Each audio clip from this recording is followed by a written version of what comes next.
Hey, what's up? Paul here from Guitar World here, Anaheim, NAMM 2025. I am with Matt Kohler, Gibson.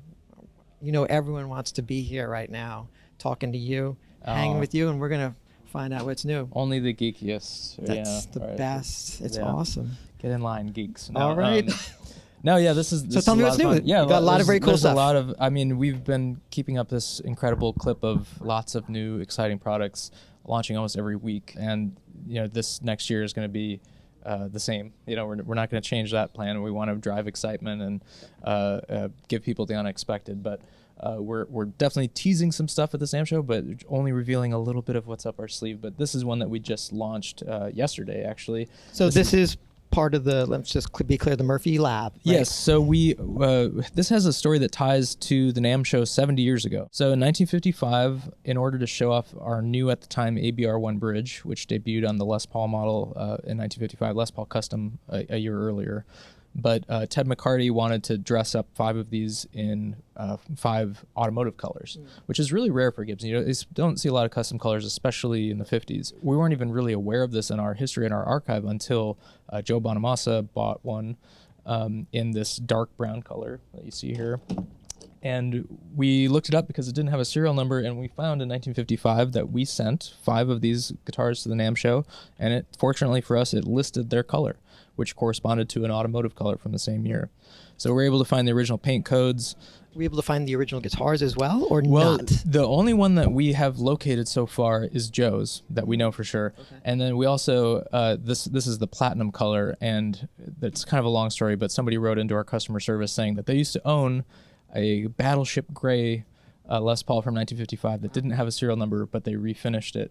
And I was like, The other cool thing is they had matching knobs on each of these guitars. And the more we dug into our archive, we found a record of, you know, like in our Gibson Gazette, we said we're sending these 5 custom color Les Pauls to the NAMM show, and there are other records as well. So it was cool that we were able to do that. But what's really amazing is that the NAMM show decided to partner with us on this. So our certificate of authenticity has, you know, the Gibson Custom Shop logo, the NAMM logo, and so this is the first time we've ever done anything like that. And it just is a great story that you know, covers 70 years. So we're still maintaining you know, some of the more like truly vintage accurate creations Murphy Lab. The big story for this year is whether you buy ultra light aged or ultra heavy aged, every single part is touched. So in Murphy Lab, you know, when we first began, you know, your finish was aged, but if you ordered like a light aged guitar, your parts would still be somewhat new, or VOS aged.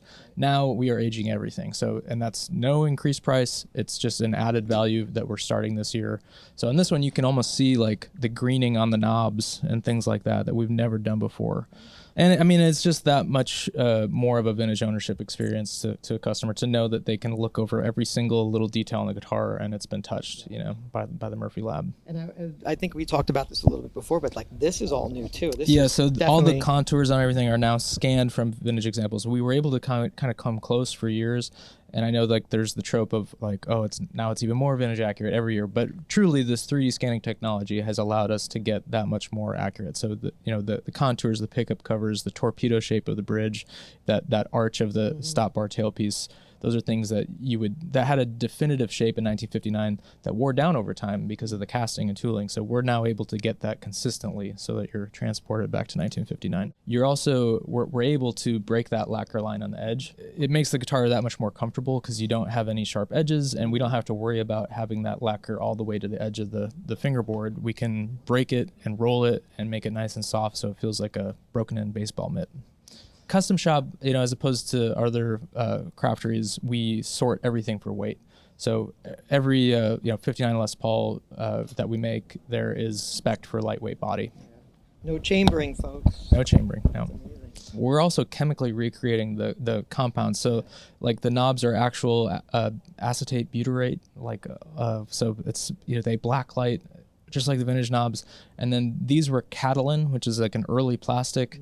It turned into Bakelite over time, but the original ones were very, very fragile. So that was something we had to deal with. We're like, oh, we're using actual Catalin, but like the originals, they break. So we had to reinforce that.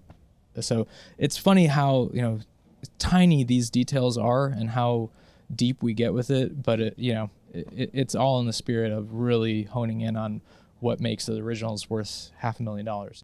Great thing about made to measure is, it gives you an opportunity to select kind of both your aesthetic favorite thing. So on a burst, you might have a particular type of burst that, it fades into over time, or that you've seen on a collector's choice previously.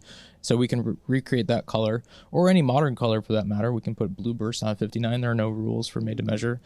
And you can pick your top too. So, if you work with a dealer, if you work with the Gibson garage, you can have the opportunity to select, the type of figure top that you want on your guitar. Because there are some people who like, really thin spaghetti stripe flaming, or, really wide flame, or curly maple, or you could put an exotic wood on a guitar too. You could put koa if you wanted. So a lot of options for made to measure.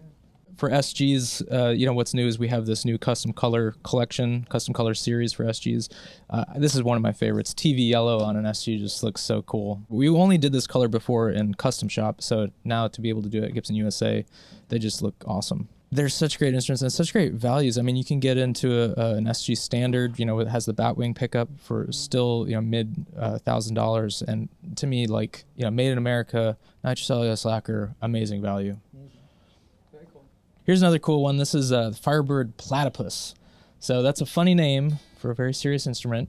So the Platypus incarnation of the Firebird, it's kind of known by collectors as that transitional period between the reverse body style and then the non-reverse body style. So what you see is a reverse style body with a non-reverse style neck. So it's got, instead of that reverse headstock, it's actually a little bit more accommodating. So you've got kind of the comfortable reverse body, and then you've got the 6 tuners on a line that you can get from the top. You don't have to twist your arm around. So that's why I think this style, the Platypus style, is really kind of revered by collectors. They're quite a bit more valuable than a run-of-the-mill Firebird or non-reverse Firebird. I just think it's a really comfortable, really playable version of a Firebird. So when we wanted to get back into the Firebird business, because they had been discontinued for a couple years, we wanted to do it in a unique way that we had never done before. So that was the idea. This is called our Les Paul Standard Double Treble. So we're using those double cream bobbins, and it's the first time we've ever offered it on a production model. These are all handmade here in the USA, in Nashville, and the average tenure there is there are guys who have been there since the Nashville facility opened, which is 50 years this year.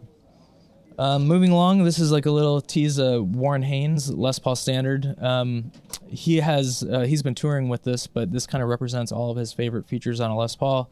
No pick guard, but the big thing is this 15 decibel clean boost.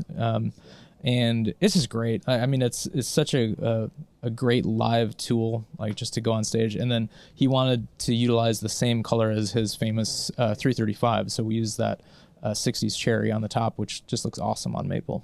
And then here's one of the more vibrant guitars that you can find here. This is the Victory figured top. So this is a model we introduced last year, and this color was kind of internally, there was a lot of debate on how this was going to perform. It was polarizing. Polarizing, yeah. And lo and behold, is the winner. This is doing the best of any color that we've offered, and so now it's kind of inspiring us to do a little bit more out there things with some of these from the vault inspired guitars. But green for the win. Iguana burst, yeah. Yeah, and then here's another thing that's newer is our custom color series for ES335s. So we're doing this finally. We'd seen it on the Les Pauls, the SGs. Now we've dipped into the 335s, and so this is this beautiful red burst here that we're offering as part of our custom color series.